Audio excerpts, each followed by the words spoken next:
उत्तराखंड के 2 सीटों पर उपचुनाव हुआ और दोनों सीटों पर कांग्रेस की जीत हुई। यह जीत दर्शाता है कि उत्तराखंड में कांग्रेस एक बार फिर से वापसी करती हुई नजर आ रही है।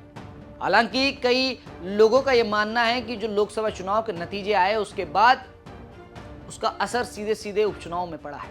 आपको बता दें कि बद्रीनाथ की सीट भाजपा हार गई है, मंगलौर की सीट भाजपा हार गई है। इन दोनों सीटों पर भाजपा ने खूब प्रचार प्रसार किया। प्रचार प्रसार कांग्रेस ने भी किया, लेकिन कांग्रेस दोनों सीटों को जीतने में कामयाब रही है। राजेंद्र भंडारी चुनाव हार गए हैं।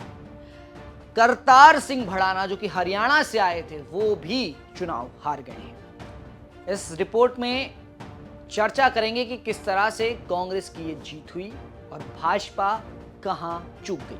नमस्कार, आप देख रहे हैं उत्तराखंड तक, मैं हूं आपके साथ विजय नेगी। देखिए, इस जीत में सारा जो श्रेय है कांग्रेसी कार्यकर्ताओं को जाएगा, क्योंकि कांग्रेस के जो कार्यकर्ता हैं वो इस उपचुनाव में काफी सक्रिय नजर आए। बड़े बड़े नेता एक हो गए। जो कांग्रेस में गुटबाजी देखने को मिलती थी वो इस चुनाव में देखने को नहीं मिली है। इसका सीधा सीधा फायदा कांग्रेस को हुआ है और भाजपा कहां मात खा गई। देखिए, राजेंद्र भंडारी के जो खिलाफ जो बातें थी वो एक ये थी कि उन्होंने दल बदल किया है। जनता में खासा आक्रोश था, जो कि हमारे सहयोगी ने आपको बताया था कि जनता खासी नाराज है राजेंद्र भंडारी से, उनके कार्यकर्ता नाराज हैं। और उसके बाद जब वो भाजपा में गए तो भाजपाई खेमे में भी कई ऐसे लोग थे जो उनसे नाराज थे, जिसके बाद उन्हें इस नाराजगी का इतना बड़ा कर्ज उठाना पड़ा कि ये हार हो गई।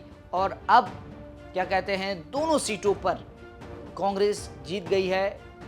हालांकि मंगलौर सीट पर क्लोज फाइट रही, 449 वोटों से काजी निजामुद्दीन जीते, लेकिन 5224 वोटों से लखपत बुटोला ने बाजी मारी, यानी कि एक बड़ी जीत उन्होंने दर्ज की है। और इस विधानसभा उपचुनाव में ये साफ साफ मैसेज दे दिया है कि आगामी जो चुनाव होंगे वहां कांग्रेस डटकर सामना करेगी, जो भी विपक्ष में होगा।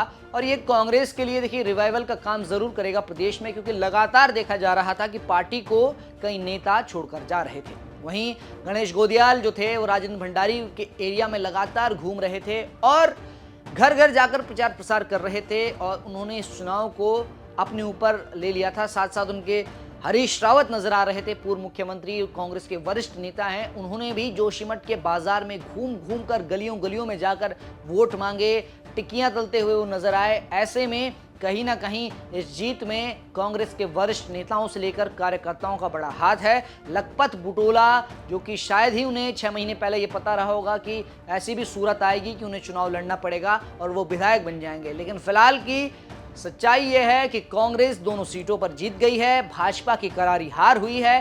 भाजपा में मंथन और विचार विमर्श का दौर शुरू हो गया है। फिलहाल के लिए इतना ही। आप देखते रहें उत्तराखंड तक।